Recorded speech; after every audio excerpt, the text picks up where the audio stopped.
Nikukaribishe kwenye mafundisho ya leo kwenye Love Life Academy. Mungu amenipa nguvu ya kukufundisha na hekima ya hali ya juu.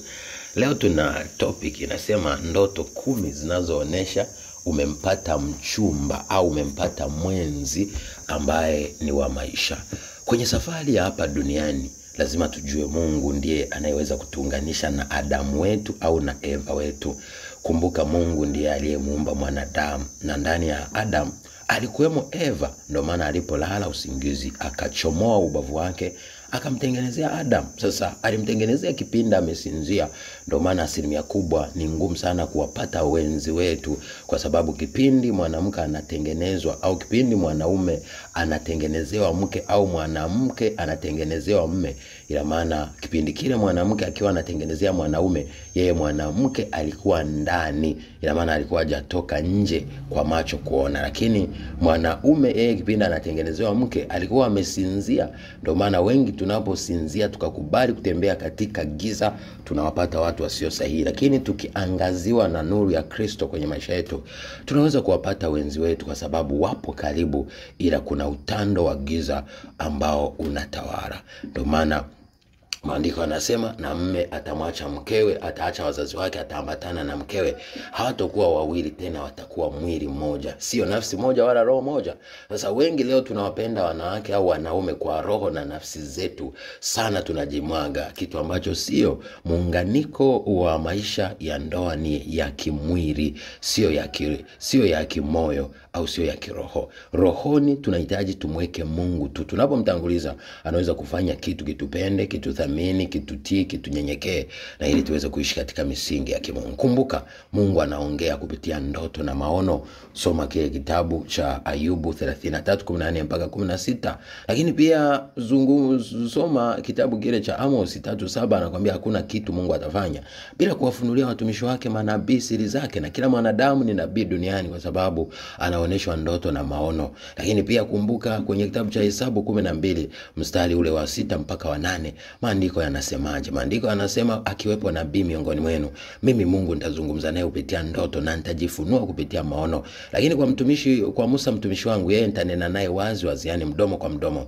na umbo langu ataliona. Lakini pia ukisoma Habakuki 2:2 hadi 3, anakuambia hivi kwamba Mungu anaongea na sisi kupitia njozi, na ile njozi anayokupa au ishara kwenye ndoto au maono anayokupa wewe, yaamini, yaweke wazi, yatatimia. Hata kama yakichelewa, yangoje, yaombe. Wengi leo Mungu ametupa watu kwenye ulimwengu wa roho, lakini hatuna muda wa kuomba.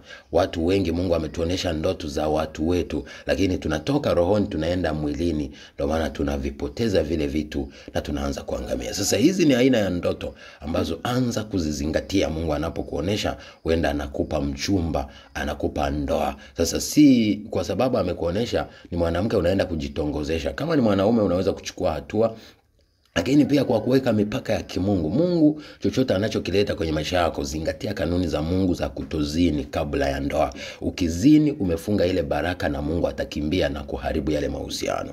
Sasa ndoto ya kwanza ni ndoto ya upinde wa mvua baada ya kukutana na huyo mchumba. Labda umekutana na huyo mchumba, ni kaka, ni dada.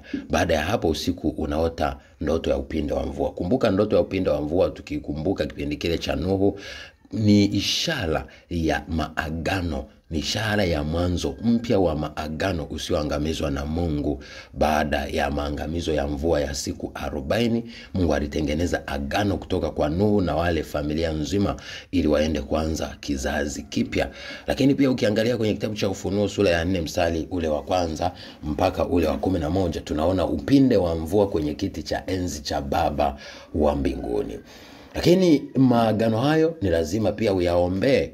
Uombe, uwe tayari kujikita katika misingi ya kimungu, utaweza kuona matokeo. Lakini ukianza kwenda nje ya misingi ya Mungu, sahau kabisa Mungu kuzidi kuzungumza na wewe. Anaweza kuzungumza na wewe, lakini kupata kile kitu ni ngumu, kwa sababu Yohana 10:10, shetani ataingilia kati, aanze kuchinja, kuiba na kuharibu. Lakini ukimtegemea Yesu Kristo utapata uzima, kisha uwe nao tele. Lakini cha pili, ukiona kitanda kizuri kwenye ulimwengu wa roho, labda upo kwenye kitanda au kaona kitanda kwenye ulimwengu wa roho na ulikuwa unaombea mahusiano fulani, au umekutana na mtu fulani unaombea juu ya kama kuna kusudi la Mungu au ni kusudi la Mungu. Kwa hiyo unaweza kuona kitanda na chandarua, basi Mungu anakuonesha kwamba hiyo ni ndoa na itafanikiwa. 3 ni kujiona upo kwenye meli na huyo mtu au uko peke yako. Ina maana utavuka mipaka, utavuka vikwazo. Kumbuka meli huwa inavuka maji. Kumbuka maji ni kipengele kigumu katika safari ya maisha ambacho ni kizuizi, kama Isaya 43 mstari wa 1 mpaka wa 5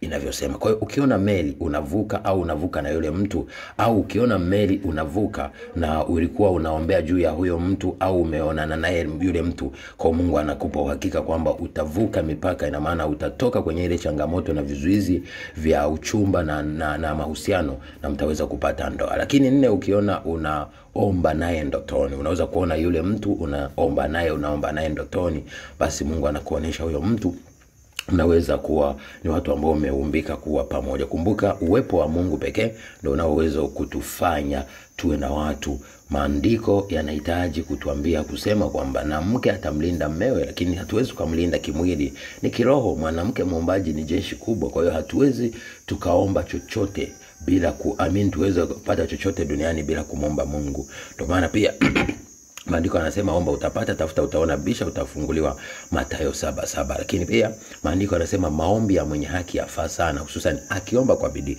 Wengi tunataka wachumba lakini hatuna muda wa kuomba.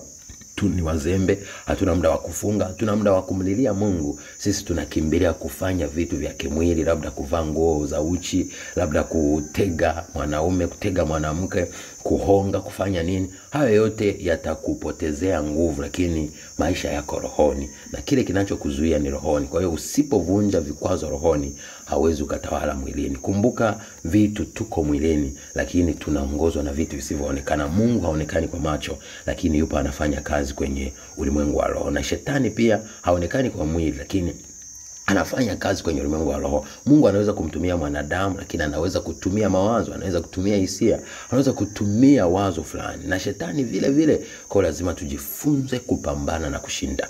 5 ni kula pamoja. Unaweza kuota ndotoni mnakula pamoja na mnafurahi, basi Mungu anaonesha huyo mtu wenda ni mtu sahihi. Lakini pia unaweza kuona mnakula pamoja au yule mtu anahusika kutenga na mtu mwingine, kutenga na mahusiano mengine, kutenga na mtu fulani ili yeye achukue nafasi pale. Ya maana hiyo inaonesha mtu yule Mungu amemchagua na yule mtu Mungu amemkataa. 6 ni vitoto vya mbwa na sio mbwa wakubwa. Ukiona vitoto vya mbwa vingi vinacheza vinafurahi, basi jua Mungu ameleta watu sahihi kwenye maisha. Kwa sababu vitoto vya mbwa vinaweza kuonesha ishara ya furaha, lakini inaweza kuonesha ni watu wa karibu lakini ambao hawana makali, ambao hawezi wakakudhuru. Lakini vitoto vya mbwa inaonesha pia ni watu wenye furaha, ndio maana vitoto vinapenda kucheza. Kwa hiyo inaweza kuwa ishara baada ya kumuona mtu fulani na ukawa unaombea juu ya mahusiano yake. Lakini 7 ni sherehe. Unaweza kuona unafanya sherehe na yule mtu, mnafunga ndoa au